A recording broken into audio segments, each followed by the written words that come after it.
Hi friends, அஸ்ஸலாமு அலைக்கும். எப்படி இருக்கீங்க? எல்லோரும் நல்லா இருக்கீங்களா? நம்ம இன்றைக்கி பார்க்க போகிறது பாசிப்பருப்பு குழம்பு. எப்படி ரொம்ப சிம்பிளாக மசாலா இல்லாமல் செய்யலாம் அப்படிங்கிறத வாங்க பார்ப்போம்.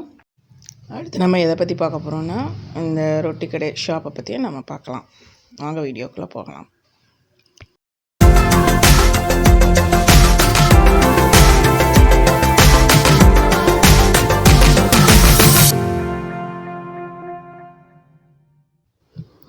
ஒரு கடாயில் அரை கப் அளவுக்கு பாசிப்பருப்பு எடுத்திருக்கேன். இந்த பாசிப்பருப்பை வந்து நல்லா கொஞ்சம் வறுத்துக்கிறங்க. ரொம்ப வறுக்க வேண்டாம், கொஞ்சம் லேசாக நல்லா அந்த பச்சை வாசனை போகிறது வரையும் இந்த மாதிரி நல்லா வறுத்துக்கிறங்க. இப்போ நம்ம ஸ்டவ் ஆஃப் பண்ணிவிட்டு இதை வந்து வேறு ஒரு பாத்திரத்தில் போட்டு தண்ணி விட்டு நல்லா கொஞ்சம் அலசிக்கலாம். கொஞ்சம் சூடாக இருக்கும், அலசிறதுக்கு முன்னாடியே பார்த்துக்கிறங்க. இந்த மாதிரி நல்லா 2 தண்ணி விட்டு நல்லா அலசிடுங்க பருப்பை.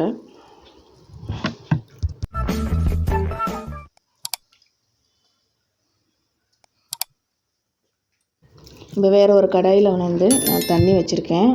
அந்த தண்ணியில் வந்து இந்த அலசின பருப்பை வந்து போட்டு நம்ம இப்போ வேக வைக்க போகிறோம். இப்போ நல்லா கொதித்து வருது. கொதித்து வரும்போது அந்த மேலே இருக்கிற அந்த நுரையை ஃபுல்லாக நல்லா எடுத்துருங்க. எடுத்துட்டால் திருப்பி பொங்கவும் செய்யாது. இப்போ இது கூட வந்து நல்லா ஜீரகத்தை வந்து நல்லா கைனால் லேசாக நல்லா கசக்கிட்டு இப்போ இது கூட ஒரு டீஸ்பூன் ஜீரகம் சேர்த்துக்கிறேன்.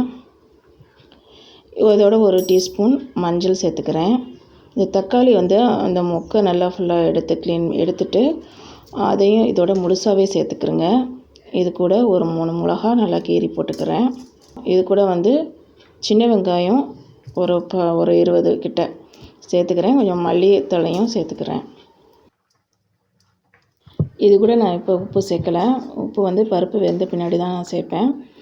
இதை வந்து இப்போ நல்லா கிளறி விட்டுட்டு ஒரு மூடியை போட்டு மூடி வேக வச்சுடுவோம்.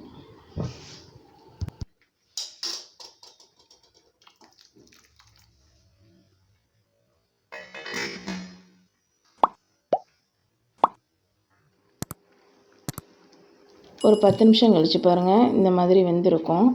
ஆனால் இது இன்னும் கொஞ்சம் நல்லா கரையணும். பருப்பு ரொம்பவும் கரையக்கூடாது, இன்னும் கொஞ்சம் கரையணும். அதனால் இன்னும் கொஞ்சம் நேரம் வேக விட்டுருவோம். இப்போ அடுத்து ஒரு 10 நிமிஷம் சென்று பார்க்குறேன். பாருங்கள் எந்த அளவுக்கு வெந்திருக்குதுண்டு. இந்த அளவுக்கு நல்லா ரொம்ப கரையாமையும் நல்லா பருப்பாகவும் இருக்கணும். இப்போ நம்ம வந்து இதை தாளிச்சிடலாம். இந்த ஒரு கடாயில் ஒரு 3 to 4 டேபிள் ஸ்பூன் நல்லெண்ணெய் விட்டுட்டு நல்லா காஞ்ச பின்னாடி இது கூட வந்து சின்ன வெங்காயம் சேர்த்துக்கிறேங்க. கொஞ்சம் கருவேப்பிலை சேர்த்துக்கிறேன். சேர்த்துட்டு நல்லா கிளறி விட்டுக்கோங்க.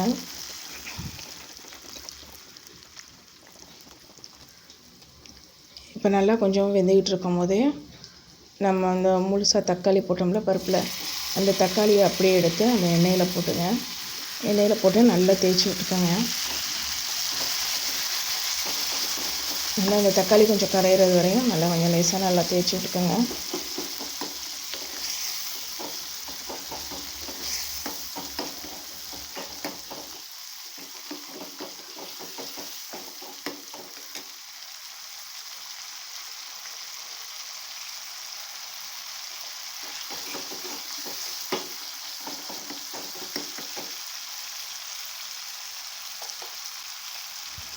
இப்போ இது கூட ஒரு டீஸ்பூன் அளவுக்கு மிளகாய்த்தூள் சேர்த்துக்கிறேன். இதையும் சேர்த்து நல்லா கொஞ்சம் கிளறி விட்டுக்கிட்டுங்க.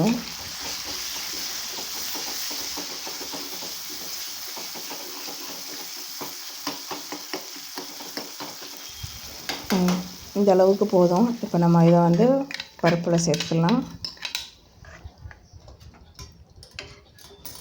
பருப்பை வந்து இன்னும் கொஞ்சம் உங்களுக்கு வந்து டைல்யூட் பண்ணணுன்னா கொஞ்சம் டைல்யூட் பண்ணிக்கலாம்.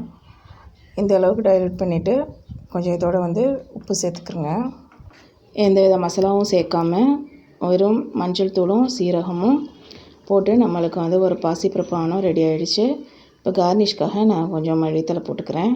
இப்போ நம்மளுக்கு வந்து பாசிப்பருப்பு ஆனம் ரெடி ஆகிடுச்சு. இது ரைஸ்க்கு, சப்பாத்திக்கு எதுக்கு வேணாலும் சாப்பிட்டுடலாம். நல்லாயிருக்கும், டேஸ்ட்டாக இருக்கும். நீங்களும் ட்ரை பண்ணி பாருங்கள். லாஸ்ட் டைம் நான் மதுரை விசிட் பண்ணியிருந்தப்போ நான் வந்து இந்த ஷாப்பை நான் விசிட் பண்ணேன். இது வந்து எங்கே இருக்குது அப்படின்னா கேகே நகரில் சுந்தரம் பார்க்கு பக்கத்தில் இருக்குது. இங்கே வந்து எல்லாமே ஹோம்மேட் ஐட்டம் தான். எல்லாமே ஹோம்மேட் கேக் ஐட்டம்ஸ், எல்லாமே மஃபின்ஸு எல்லாமே ஹோம்மேடு தான். நான் வந்து 2 டைப் ஆஃப் கேக் வாங்கினேன். ஒன்று வந்து அவங்க வந்து காம்போ ஆஃபர் போட்டிருந்தாங்க. 2 மஃபின்ஸும் 2 ப்ரௌனிஸும் இருந்தது. இது கூட நாங்கள் ரசமலாய் ட்ரை சீஸ் ஒன்று வாங்கினோம். இது 2மே நல்லா டேஸ்ட்டாக தான் இருந்தது.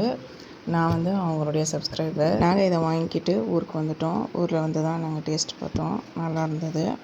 நீங்களும் மதுரையில் இருந்தீங்களாக்கும் இந்த கடையை நீங்கள் ஒரு தடவை விசிட் பண்ணி பாருங்கள். தேங்க்ஸ் ஃபார் வாட்சிங். இந்த வீடியோ பிடிச்சிருந்துச்சாக்கா லைக் பண்ணுங்கள், ஷேர் பண்ணுங்கள், சப்ஸ்கிரைப் பண்ணுங்கள்.